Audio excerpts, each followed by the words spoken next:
আসসালামু আলাইকুম। আশা করি সবাই ভালো আছেন। আসলে আজ বেশ কয়েকদিন থেকে একটা টপিকস নিয়ে আলোচনা করব, বা আমার ফ্রেন্ডস ফলোয়ার যারা আছেন, যারা সামাজিক যোগাযোগ মাধ্যম ফেসবুক ইউজ করেন, তাদের জানাবো ভেবেই আজকের এই ভিডিও করা। সেটা হলো আসলে আমরা যারা আছি বাংলাদেশের নাগরিক, আমাদের একটি বদ অভ্যাসে পরিণত হয়েছে সকলেরই ক্ষেত্রে। সেটা হলো আমাদের যারা বিবাহিত, যেহেতু আমি বিবাহিত না, সেক্ষেত্রে আমি আমার কথা বলতে পারতেছি না। অর্থাৎ যারা বিবাহিত, সন্তান জন্মদানের পরেই মায়েরা বিশেষ করে তাদের সন্তানকে মোবাইলে আসক্ত করে ফেলেন। অনেক সময় দেখা যায় বাচ্চা কান্নাকাটি করতেছে, সেই ক্ষেত্রে আমরা কি করি, বাচ্চাকে মোবাইল ফোন দিয়ে দেই, যে সে মোবাইলে ভিডিও দেখুক বা আপনারা যে বিভিন্ন নাটক ইত্যাদি দেখে সে শান্ত হয়ে যায়। এমনও বাচ্চাদের আচরণ আমরা দেখেছি যে সে মোবাইল না দেখলে, মোবাইলে সে তাকে ভিডিও বা বিভিন্ন ধরনের গান টান বা জোকস ভিডিও বা কার্টুন এগুলো না দেখালে সে কিন্তু বাতি খাবে না। এমনও পরিস্থিতি কিন্তু আমরা দেখি সামাজিক যোগাযোগ মাধ্যমে প্রতিনিয়ত।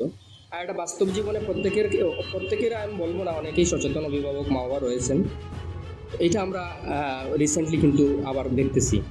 বেশ কয়েকদিন আগে আপনারা হয়তো দেখছেন সামাজিক যোগাযোগ মাধ্যমে একটা ভিডিও ভাইরাল হয়েছিল। সেটা হলো আমরা দেখলাম যে ছেলে মোবাইল নিয়ে হয়তো গেমস খেলতেছে, খুব সম্ভবত ছেলেটা বয়স হয়তো 7-8 বছর এরকম হবে। মা আসার পর ছেলের হাত থেকে মোবাইলটা নিয়ে নিছে। তারপর দেখলাম ছেলেটা খুব সম্ভবত স্টাম্পের মতো বা বড় লাকড়ি আকারের কোনো কিছু নিয়ে মায়ের মাথায় আঘাত করছে। মার সাথে সাথে লুটিয়ে পড়েছেন।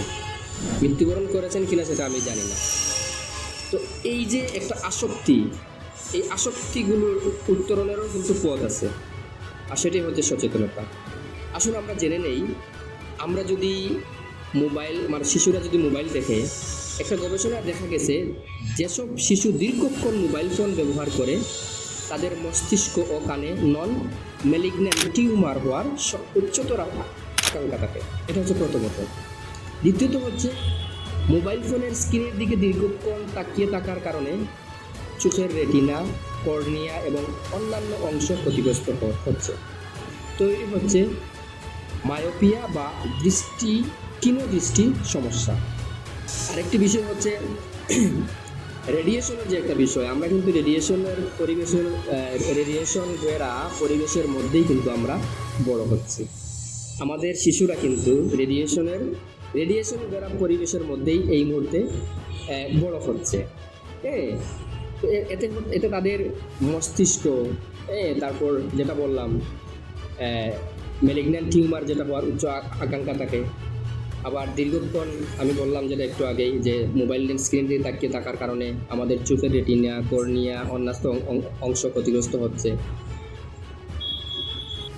যার কারণে আপনি দেখবেন অনেক শিশুরাই কিন্তু এখন ক্লাস 6-এ, 7-এ, 4-5-এ পড়ে কিন্তু তারা চশমা ইউজ করে। এটারও কিন্তু একটা কারণ। আরেকটা বিষয় হচ্ছে যখন আমরা মোবাইল ফোনের ডিসপ্লের দিকে তাকাই বেশিক্ষণ, বা বিশেষ করে শিশুদের ক্ষেত্রে যেটা ঘটে, ডিসপ্লেতে তাকা যে জীবাণু থাকে সেটা কিন্তু সহজেই শিশুদের শরীরে প্রবেশ করে। তাতে হয় কি, তাদের রোগ প্রতিরোধ ক্ষমতা সেটা কমে যায়। স্মার্টফোনে আসক্ত বাচ্চা যারা আছে, শিশুরা তারা কিন্তু নানা শারীরিক সমস্যায় ভোগে। যেমন ধরেন মাথা ব্যথা, হাত ও পিঠে ব্যথা, ক্ষুধামান্দা, অনিয়মিত খাওয়া, ডায়াবেটিক্স ও উচ্চ রক্তচাপের মতো মারাত্মক রোগে আক্রান্ত হয় এই কারণে।